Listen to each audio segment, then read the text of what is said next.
5 things that you should never do with money. Kris Krohn, Limitless TV, coming your way right now.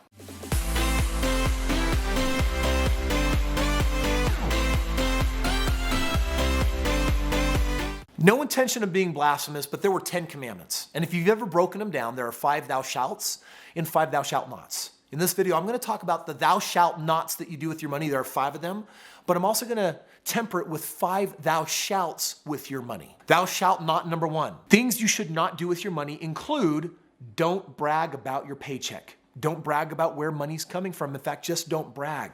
There's ego. There's a need to be validated by other people. There's a need to be approved or to actually invoke jealousy. We've got jacked up reasons when we want other people to perceive us in a certain way, whether we do or don't have money or based on our paycheck. So leave that one off the table. Thou shalt not gamble. Why not gamble? Well, it's interesting how investing in gambling can sometimes look similar.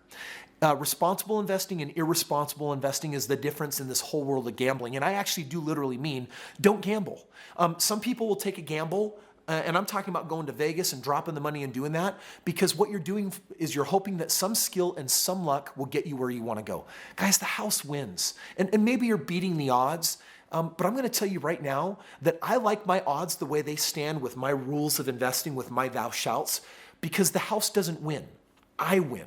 And I don't win all the time, but they say the house wins because the house is winning more than 51% of the time.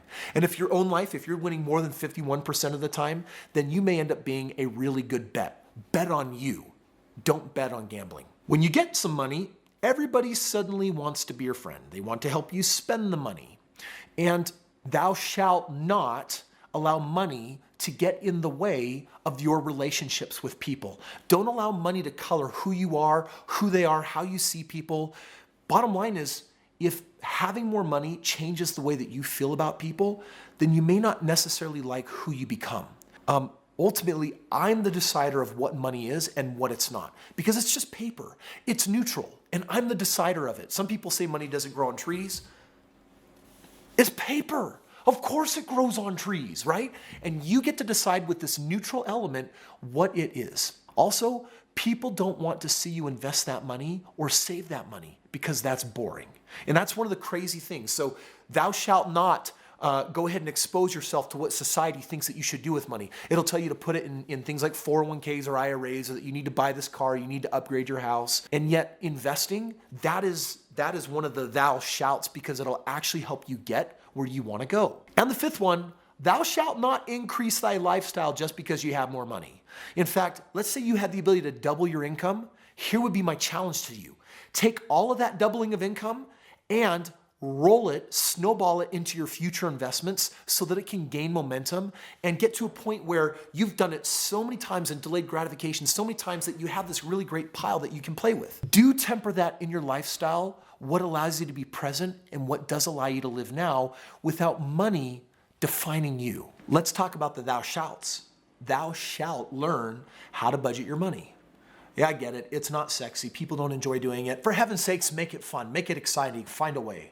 Why? Because we're trying to create a spread at the end of the month. We want leftovers. Why? Listen, if you can cut out your Netflix or drop this down or consolidate that bill or lower this payment or balance transfer this thing, you're trying to create leftovers at the end of the month for your sleep well at night account, for your savings. You're trying to put money aside for investing, even giving, right? Paying it forward, tithing, a charitable contribution. Number 2, thou shalt put your money to good use, meaning there's an investor bucket. So put your money to good use. Remember, right now you might be working for your money. The only way you're going to turn the tide is if you can get money working for you. Even if it's $10, $100, $1,000, get what little you got working for you, because in time 1,000 will work for you. That'll become 10,000, that'll become 100,000, that can become millions of dollars. And then at that point, your money's working for you and you don't have to work anymore. Number 3, what do you do with your paycheck? Thou shalt divide it up and put it into the 4 buckets, which means pay your bills.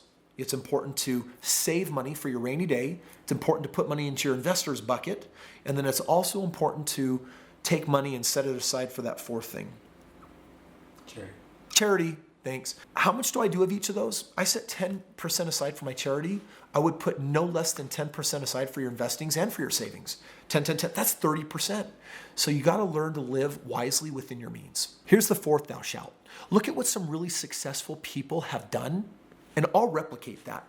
If it's working and if it makes sense, it's important to R&D, rip off and duplicate. That sounds really crass, but you don't have to reinvent success. It's already been invented. Go look at what resonates that people are doing, just like I'm sharing with you how I do real estate. You don't even have to love real estate. You can have a team like my team step in just like they do for me and do it for me. And here's the fifth thou shalt.